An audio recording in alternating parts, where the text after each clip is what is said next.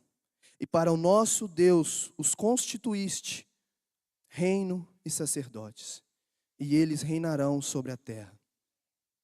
Aleluia, Deus. A Bíblia está nos falando a respeito de 24 anciãos.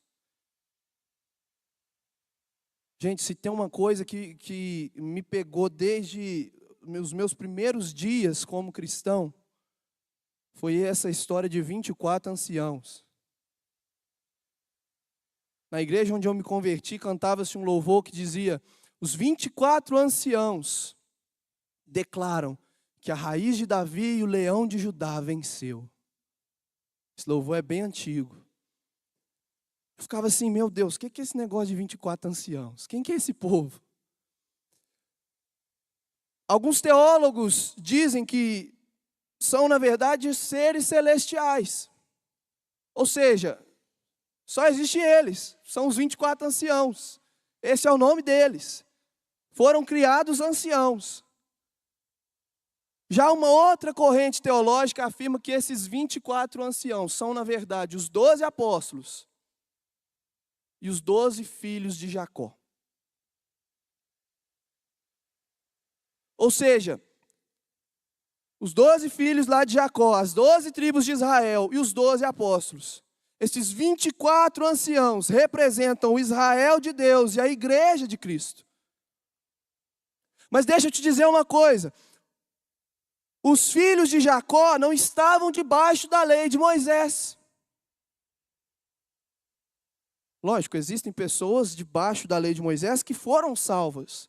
E glória a Deus por isso. Mas o que eu quero dizer para você é que os filhos de Jacó não estavam debaixo da lei de Moisés. Eles eram salvos pela fé que começou em Abraão. Sim ou não? Eles vieram antes de Moisés. E os 12 apóstolos estão debaixo da aliança também de fé. Porque embora eles fossem judeus, praticantes da lei, Cristo trouxe uma nova aliança, que depende de fé. Então, os 24 anciãos estão representando a graça de Deus. Sabe por quê, irmão? Nós vivemos o tempo da graça, mas Deus nunca deixou de ser graça.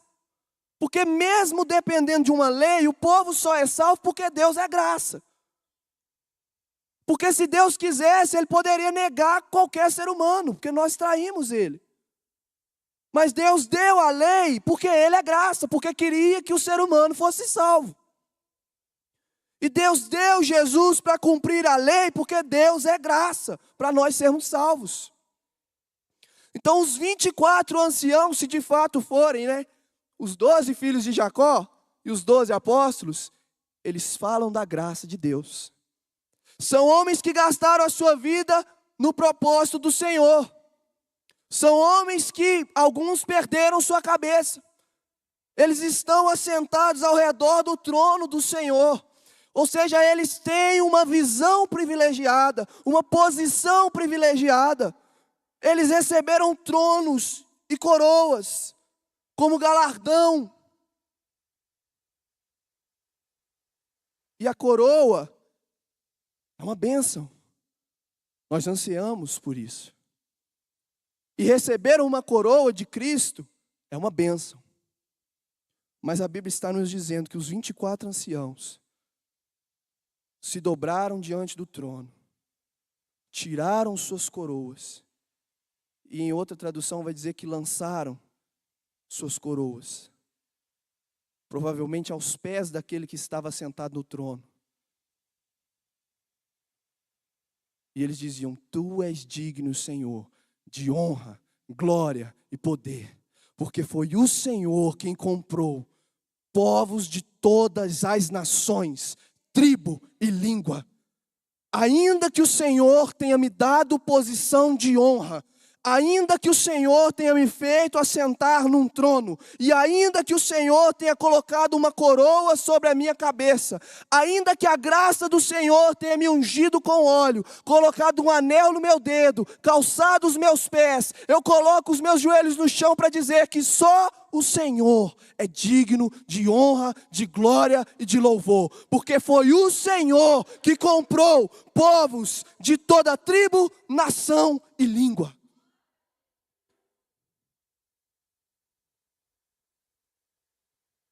Acho que já acabou a mensagem, irmãos.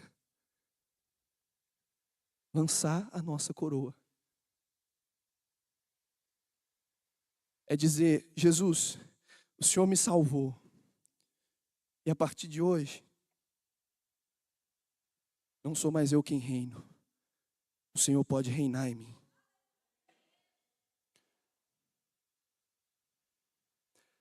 É tomar posse do que Jesus te deu. Mas dizer, aquilo que o Senhor me dá é bom, mas a tua presença é melhor. Tudo que o Senhor me dá é bênção, mesmo que eu não mereça. Mas a maior bênção que nós recebemos foi ter de volta a tua presença. É poder olhar para o Senhor, é estar sentado perto do Senhor. Mas eu quero te dizer uma coisa. A Bíblia nos diz que nos céus o Senhor Jesus irá nos servir. Nós vamos estar num banquete com o Senhor. Ele nos servirá. Sabe por quê? Jesus não veio na terra e serviu os apóstolos só para conquistar uma coroa. Jesus serviu porque é da natureza dele servir. Nós vamos nos assentar numa mesa com o Senhor Jesus. Ele tem prazer em nos servir. Deus nos serve, nos serve. Ele não nos dá tantas coisas. Ele serve. E Ele não faz isso com segundas intenções, Ele faz porque ama. Nós precisamos, irmãos, que Cristo seja formado em nós. Porque às vezes a gente serve só para receber alguma coisa em troca. É verdade ou não é? Nós vamos reinar com o Senhor Jesus. Haverá um banquete que Ele está preparando para nós. Porque Ele é bom e a sua misericórdia dura para sempre. Levanta do seu lugar, meu querido.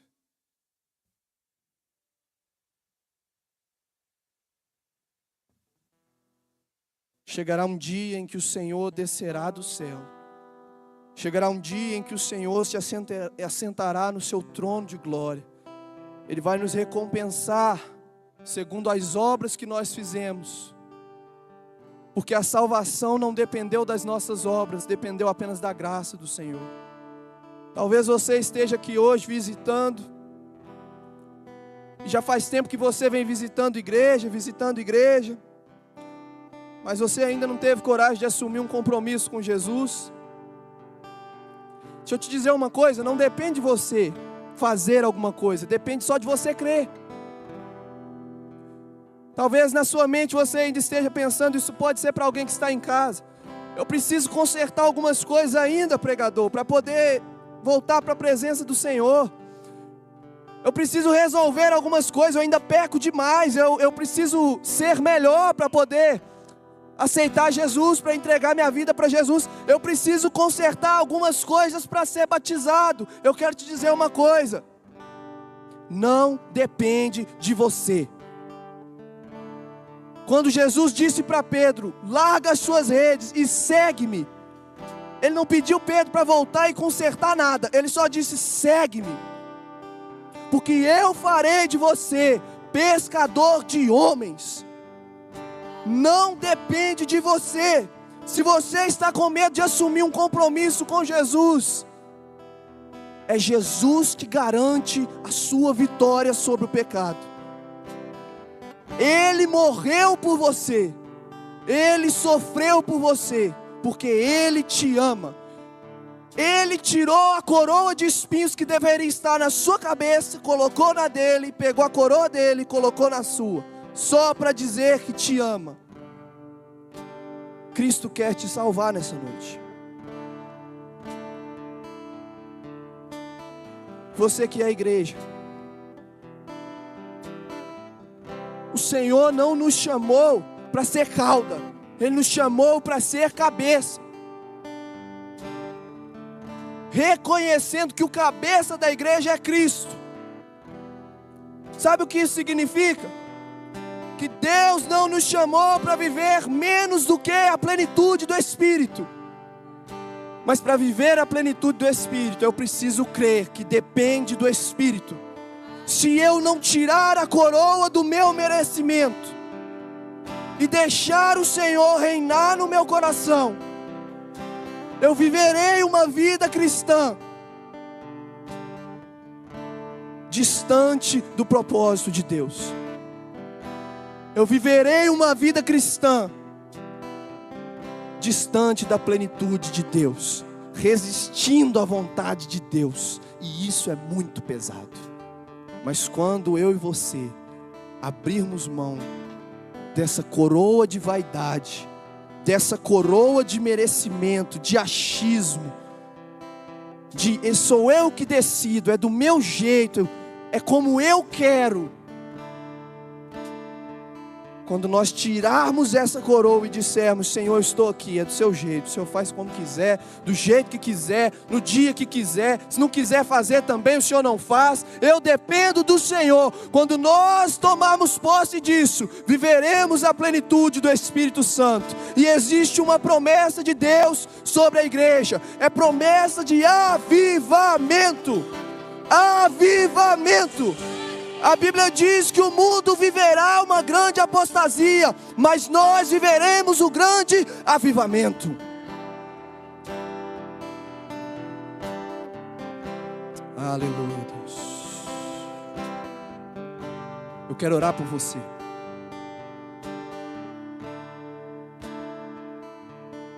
Repete comigo essas palavras nesse momento, meu querido.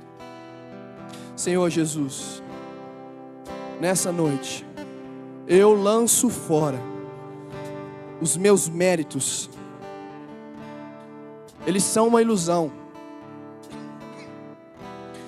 E eu quero tomar posse da verdade.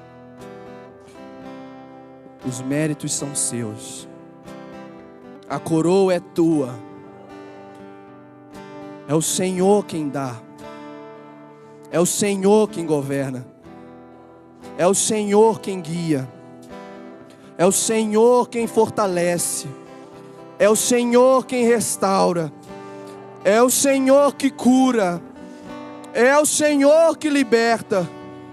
É o Senhor que faz. Aleluia, Deus. Pai, no nome santo de Jesus, existe um povo aqui nessa noite, com as suas mãos levantadas, dizendo, eu quero viver a plenitude. Ó Pai, em nome de Jesus, se essa palavra alcançou algum coração que ainda não se rendeu ao Senhor, eu quero profetizar em nome de Jesus, Pai, pelo poder do Espírito, pelo poder que está no sangue de Jesus, toda barreira cai agora, todo impedimento cai agora, que o coração dessa pessoa seja quebrantado, e que ela aceite a verdade, que Cristo é o Senhor. Eu quero orar, Pai, para que o Senhor abençoe a Tua igreja, para que o Senhor encha a Tua igreja do Espírito Santo, para que o Senhor nos dê a graça de compreender a graça, para que o Senhor possa, Pai, fazer coisas novas no nosso meio, e para que nós possamos viver a plenitude do Espírito, em nome santo de Jesus. Aleluia, Deus.